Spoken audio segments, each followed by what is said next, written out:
Hey guys, it's Drizzle. This is a Saturday, and I'm going to go ahead and be building an ITX machine today. I got my parts all delivered. The case came last night, and everything else showed up here this morning. And I just got back from the barber shop, and all the rest of the stuff was, the delivery guy was there just as I came back, so I got all my stuff. But what we're going to be using is we have a Fantex Evolve Shift ITX case, which I'll get out of the box in a minute here, but I got to there's a bunch of stuff in there that I got to pull out, so I just wanted to kind of get everything in the picture. I'm going to be running a Ryzen 5 2600. It's a 65 watt CPU, so it won't put too much heat into a smaller case. Otherwise, I would have gone with something a little bit, a little bit more powerful. But actually, this thing got pretty good reviews and appears to be comparable to like a i5 8400 or 8500.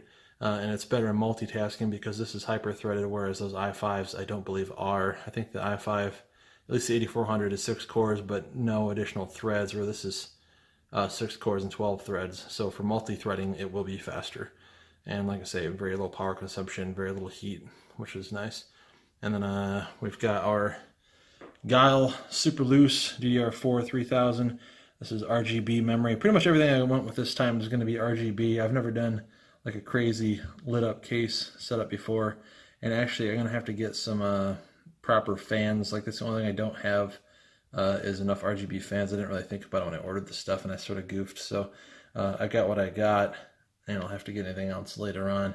Not sure what it comes included with everything, but like, for example, I have my 1080 Ti hybrid card that I featured in a different video, and it has just a red fan on it, and I don't have any RGB fans that I can put on it right now, so it is kind of what it is. But that's fine. Like I said, I'll get something for it later. I've got a leftover, I don't know if I can get close enough. Yeah, it's a Western Digital black NVMe 512 gig drive. I'm going to use that for my OS drive. I had that as an extra drive, so I didn't have to buy a new one right now. So that's cool. But this way I'll, even though this is an ITX build, that case is still pretty good size, and it can supposedly support full-size GPUs. And it supposedly has room for two 120mm radiators. So theoretically, I should be able to get this in there, liquid cooled, and then I should be able to install liquid cooling on the CPU, which in this case I went with the Corsair, or I'm sorry, not Corsair, the Cooler Master. This is the Master Liquid ML120R full RGB.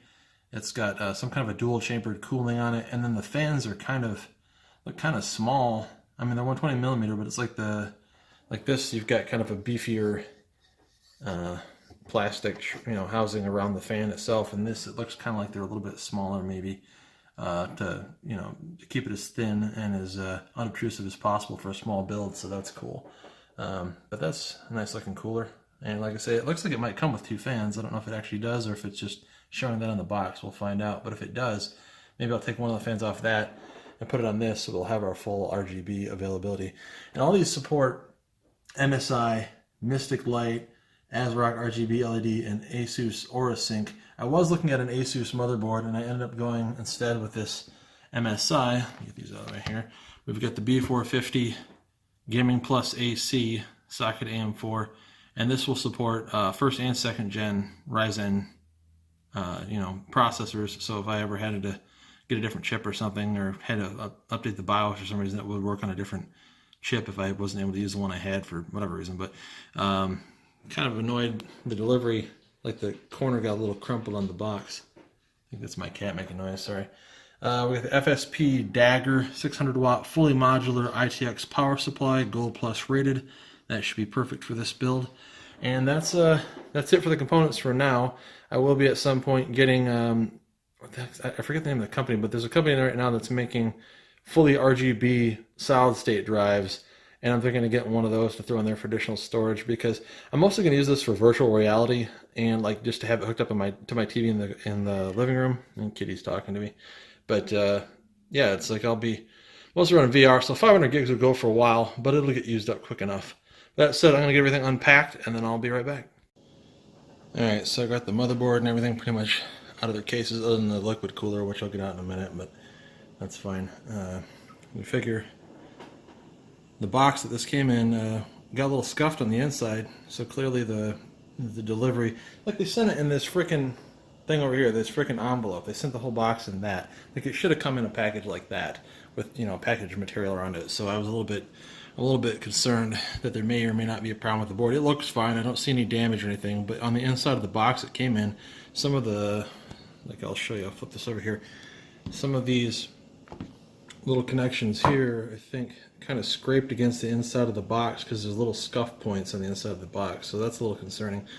This is kind of interesting that they're doing this now on these ITX boards. They're putting the M.2 slots on the back of the board. So there's a, you figure this is going to go, you know, right there.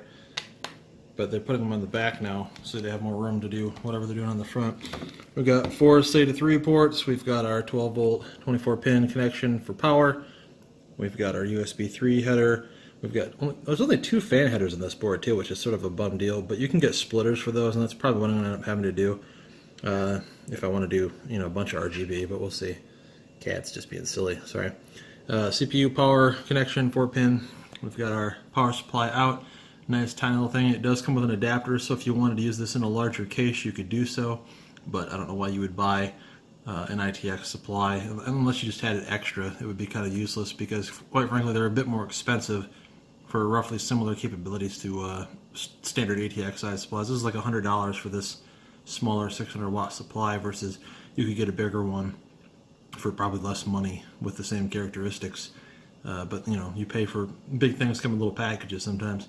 The cables are okay looking. I wouldn't say that they're particularly high quality looking, but they look alright. And they're not like braided or, you know, they don't have any kind of nice sheathing or anything, but they look alright. There's the memory. That's what that ended up looking like. Now I ordered RGB memory, but you can see the plastic looks red, and I'm kind of wondering how well this is going to display other colors if they've got red plastic by default, and I sort of wonder if maybe they sent me just a red version instead of the RGB version. So we'll have to find out and see what happened with that. The package doesn't really stipulate what color these things can do, so I don't know. On the website, you know, on Amazon, it said they were RGB memory. They showed a bunch of different features, but I've sometimes received the wrong things from Amazon, so it's possible that this may or may not be what I ordered. There's the CPU out of the box. That's all I really need because I'm not going to use the Wraith cooler, or the Wraith Spire, I think it's called. I'm not going to be using that because I'm going to be using the, you know, the Cooler Master instead. So all I needed was the chip, and you get your little case badge, which I'll probably throw on there when I'm done. There was a driver disc that came with the motherboard. That's my copy of Windows back there. I got a little USB Blu-ray drive that I can use to install, whatever. Back here is our case, our tempered glass, beautiful Fantex Evolve Shift case. The top opens up by just pushing down. Basically, it releases a button. You know, let's do a little walk around here so you can kind of see. I think this is intended to be sort of the front, maybe. But supposedly, you can orient this thing in a bunch of different ways, so it doesn't really matter what the front is. And here again from the other side, again, more tempered glass. I have to be very careful so I don't break anything. But the way that this works is you shut that, and I believe you're supposed to run the cables out of the back here, and then you can kind of open this up when you want to plug them into whatever you're connecting to. Because see, here's your I/O shield and GPU connections are up here, which is sort of interesting. And then this is like for LED strips. This is supposed to be an RGB case, and I believe it has LEDs built into it, so you have to connect that up to your board, and then you can you know, have it all synced up together. Whether it is, you know, whether you're using Asus or a Sync, or in this case the MSI Mystic Light, you should be able to use this case with it. But that said, supposedly to release the side panels, I got to take off these thumb screws on each side, and you can lift up the panels and get them off, and then get to work. So that's what we'll be doing next. I will get back here in a second once I get maybe the CPU and stuff all kind of connected up to the board, and we'll see what this thing is looking like. Be right back. Real quick here, I got the side panel off, or both panels off rather. There's a 140mm fan, again, in what appears to be quote-unquote the front. You've got connections in here that allow that fan to connect direct to the motherboard, and I think that this is like power for the LED or RGB strips, I think. Not sure what's going on with that at all. Oh, that's the riser card. That's the PCI Express riser card, because you hook up a GPU vertically on this thing. Over here on this other side, there's a connection for that, I believe. But anyways, yeah, like look at the nice way that they've packed all the accessories. They got like a little, kind of looks like a little pill box or something that you see older people with their daily pill doses in, but it's like a little screw case. You got zip ties, a little case badge, and some things in there which I think are like a little feet or something that come off a little rubber strip. But yeah, it's pretty nice. Nice little ensemble packaging that they used. It came in a little packaged box there that was zip tied up here to the front. So you've got all kinds of goodies that come with this package. The power supply connects, I think you're supposed to hook it up around down here, and then this cable actually, you actually plug it into the wall down here. This is kind of a neat case. Like, you don't necessarily install things where they're really going to connect to something. It's kind of neat. But that said, all right, I'll go ahead and get back to you here in a second. So I got the Cooler Master liquid cooler out of the box, and all I got to say is that this thing comes with a bunch of crap that is probably going to take me a while to figure out how to connect everything. I got the manuals here, so I'm sure I can figure it out, but I know there's a little reflection in here, but basically this has got all kinds of connections to different fans, different headers. You know, it's got a USB port on it, I'm not really sure what for. You've got an actual fan connector on here that allows you to, or a controller that allows you to do things like changing, I'm sure, like the colors and the patterns in which they work. It does come with two fans, and they're very nice fans too, and they're full RGB. So what I'm thinking I'll do is take one, throw it on the GPU, and the other one on the CPU cooler, and then run them both to the same controller, so everything will synchronize pretty nicely. I don't think there's enough room in that case to be running like push-pull anyway, probably on this thing, and I don't think it'll really need it. It's only a 65-watt CPU. Like, a single fan on this thing will be more than enough to keep it nice and cool. One thing that I thought was kind of strange is that there's no pre-applied thermal grease, which almost every one of these things has, and I don't care because I've got my own, but it's just sort of strange. It has your standard 3-pin header to connect to, you know, your motherboard, and then you've got these kind of unusual RGB controller connections, which obviously are somehow directed to this and connected through all these lovely wires that it came with. And it's got another bag of stuff over here too. I really, like I said, there's just an asinine amount of cabling and wiring that came with this thing, so I'm not sure if one is like for a different kind of board, like one maybe works better for the Asus boards and one works with MSI boards. I don't know, I'll have to read the instructions. It's going to be convoluted. This whole thing is going to be a whole lot of wiring in a little box, but when I'm done, it's going to be so pretty. I got the memory and chip already installed into the board. That's like a 2-second thing, so that's done pretty much. This thing does have support for, assuming you had a chip, because this board will work with, I think, like the APU chips that AMD makes. So if you had an APU, you could run, you know, and use your DisplayPort or HDMI out of the board, but this one does not have an integrated GPU into the processor, so it'll strictly be about the dedicated card that I use. But it does have built-in AC Wi-Fi. It came with two nice antennas to connect to that. We've got our typical onboard audio, USB ports, Ethernet port. They're still doing your old keyboard and mouse serial port, which I think is kind of funny, but at the same time, I know for troubleshooting you still need that sort of thing periodically, so whatever. Nice little case badge. That said, I'm going to read up a little bit and try to start getting things installed into this case a little bit, and I'll pick up once I've got a few things kind of figured out. Like I say, it's a little complicated with all these wires for this bad boy right here. I don't really know what half this stuff does. I've never done a full RGB cooler like this before, and it just seems like needlessly convoluted with all the wiring, but like I say, I may not even need half of it. I don't know. I'll be back in a little bit. Just as a small caveat, I had said earlier that it didn't come with thermal grease on it, but it does include a little tube in the box, so I didn't realize that. And it's got some nice screws to adhere your fans to whatever you're going to connect them to. And then basically the AM4 bracket you take, and you have these, and you connect them, like there's screws, points here, and then it's like it's hard to say, but like you latch it onto these little points, and that's how it stays in place.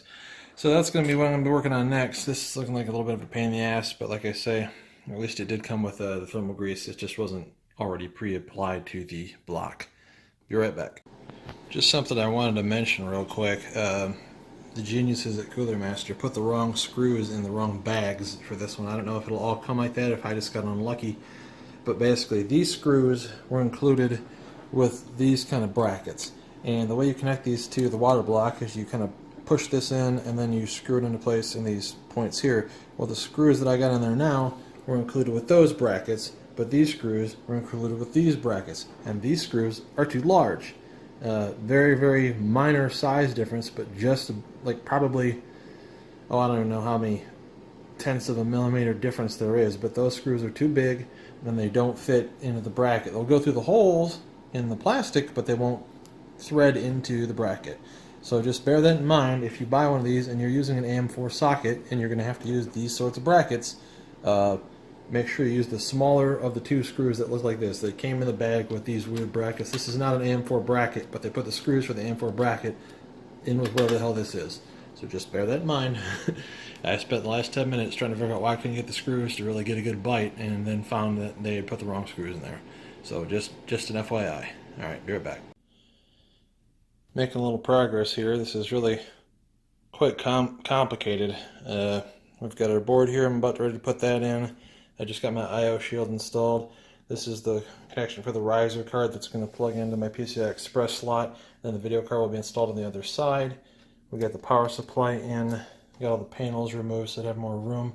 I took the 140mm fan off the front because I'm going to have to put my radiator up there, I think. This is going to be sort of hit or miss for a while. They're just going to have to play around with it and see what I can come up with. The fan, I think I'm going to have to put on the outside. There's no way to run the radiator out there, but the fan could sit out there. So it'll actually end up being a pull configuration instead of a push configuration. I don't know how effective some of this is really going to be, but we'll do what we have to do. It said there's room for 220mm radiators on this. I'm not really seeing how that's the case either, because I only really see one place to mount the fans right there. I mean, I can probably jury rig something, but as far as it being the way that they said it was supposed to work, I mean, I don't really see necessarily that my liquid cooled GPU is even going to work for this, because if I got to run, you know, the CPU right there, I don't see where the GPU thing is going to be running from. I might have to go up and get my other 1080 Ti and just use the air-cooled one to start with and then figure something else out later. We'll see, but that's where I'm at right now. Been at this for quite a while. This is actually pretty convoluted. The wiring for the frickin' RGB stuff is crazy. I'm not even sure if I'm going to know, you know, if it's going to work right or not. I'm trying to follow the instructions, but they're pretty generic and don't really, you know, there's no words. It's just pictures with numbers, and some of the pieces that they're saying are in there, you know, like look like everything else. So it's a little convoluted, but we'll see if we can figure it out. Back in a minute. Well, we're making some headway here, but boy oh boy, has this been sort of strange and pain in the neck to deal with. So the way it shows in the manual, and the way that makes most sense, is to have both your radiators on the bottom, and then you put a fan on the outside, so they're both going to be pull. And then I'll probably put, you know, the 140mm that came with it back in here on the front as an intake fan, and these will both exhaust hot air out of the case. So at least we'll have it put in and then out with the cool air. The video card is in here kind of strangely. You can see it's sort of in the center, and the reason I had to do that is because of the orientation of the power supply, and this is how they suggest you do it in the manual. So you can actually take off like this and then reverse it and turn it around, because it was facing actually the other direction. The video card was supposed to be backplate out, but that's apparently, it depends on what kind of card you have and how long it is, but you can see how physically large this card is. It was bumping into the power supply, so it had to be moved just enough so that it would not be touching it, and thus it is how it turned out. But you can see I'm starting to get somewhere. It's just, man, this has been a lot of physical work and redoing things because they don't fit the way that you'd expect them to fit. But it is, like I say, we're getting down to the nitty-gritty. I think I'm going to start hooking everything up and try to keep it as clean as possible. I suspect that will be difficult. There's a finite amount of space, but we are making good use of it. Like I see, the board's in there. We got, you know, I'm just going to have to try to get these tubes kind of pushed off the side. Yeah, they pretty much fit off the side well enough. I don't think they'll be in the way too much. So it's just going to be a matter of getting a few things done. This is kind of cool. This flips out so you can access stuff a little bit better. Getting all the, like the power button wired up and all that stuff is going to be interesting, and then trying to make it look fairly clean when I'm done.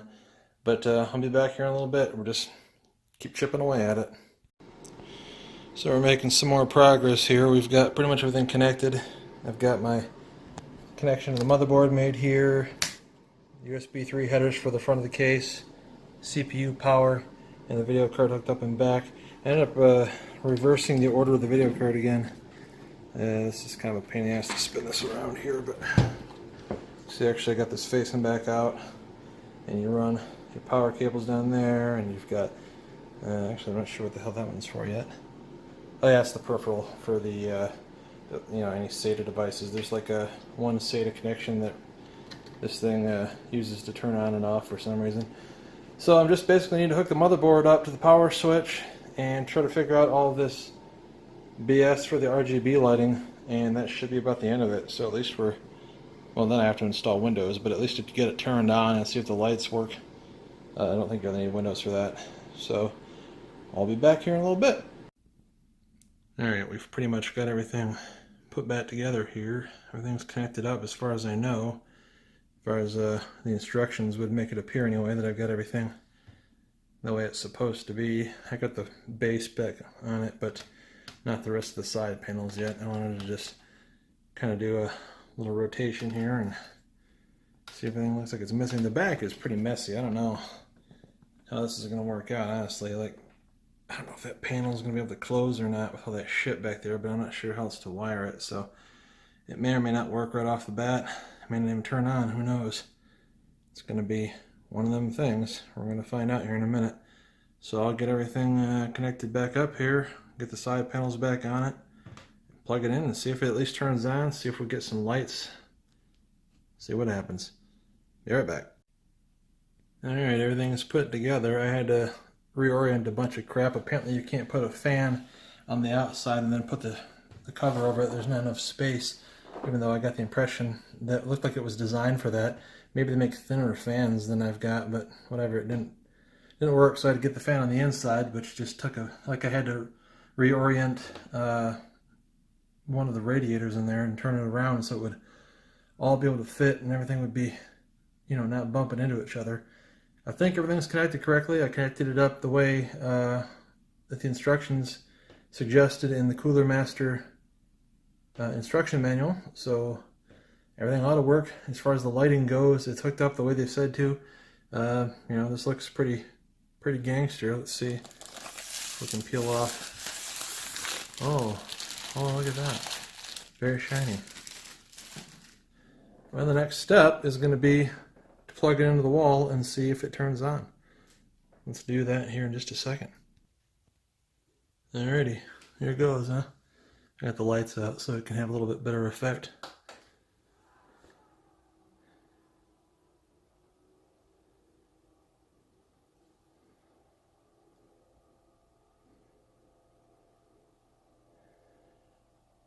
Looks so far like it's pretty much doing like a red pulse at the moment, although I think it looks pretty cool. It looks like an eyeball in there or something.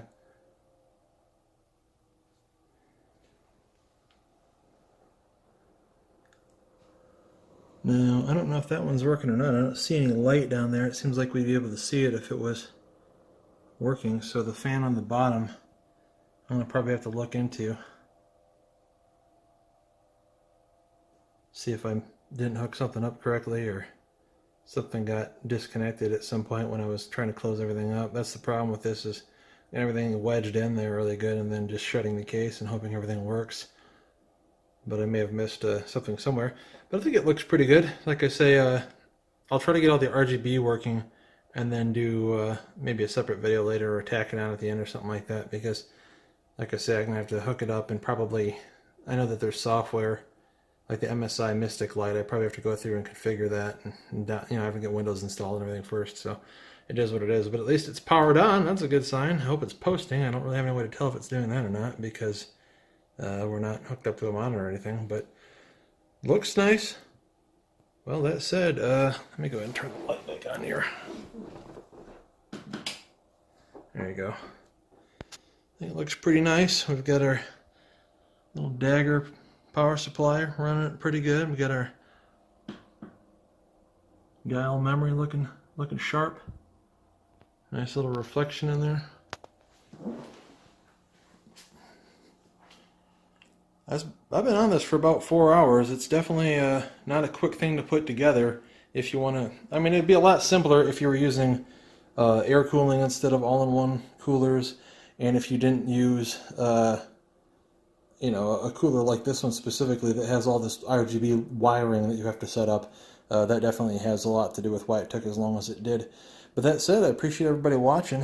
Hope people like the channel. Maybe give me a like or even click the subscribe button. And I will try to do a couple more videos about this build. Maybe show some performance and how well it handles VR. I got the 1080 Ti in there, and the Ryzen 2600 should have no trouble running games. Appreciate you guys watching. Have a great one. Later. So here you can see the RGB sort of working. So the CPU cooler works and the fan works, but really I got a pretty bad deal here. Like the RAM you can see is only red because they actually sent me the wrong memory, so I'm gonna have to send that back tomorrow and get it replaced with the actual RGB memory. They just sent me red. You know, the same brand, everything else was the same, but they sent me just the red version. So I got the wrong RAM, and then honestly, like the other fan that came with the cooler is no good at all. It just makes, like, it hardly even will spin. It's like it's hard locked up. I even tried putting some bearing lubricant on it, and it hasn't helped. So there's something, that fan's just bad. And then this one, although it's pretty quiet right now, will periodically start sounding like it's scraping against something, even though it's not, or at least I can't see anything. So it's like, I don't know, two bad fans or kind of bad fans with one cooler is not particularly confidence inspiring from Cooler Master. It looks nice, but like I say, it has not ended up being particularly great. So wrong color memory, 1.5 bad fans, we'll say. So, kind of a pain in the ass. And getting everything in there so you can close the door. I ended up having to get a different video card too, because like the 1080 Ti just weren't fitting with everything else. Just too much stuff in there. So I got my cat won't.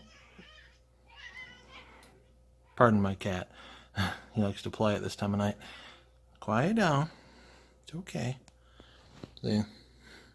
He brings his toys for us to play with. So anyways, I got an RX 580 for like $150 brand new in the box off Craigslist. So that's what's in there now. That's fine for VR. That's all I was going to do with this thing anyway. So with that said, this is what it more or less looks like. And just try to imagine that the RAM is RGB and that I had another fan in there. Sorry, it isn't any better than that. But appreciate everybody watching the video. Maybe click like, maybe subscribe to the channel. And I'll be making another video soon. Thanks and have a good one. Bye.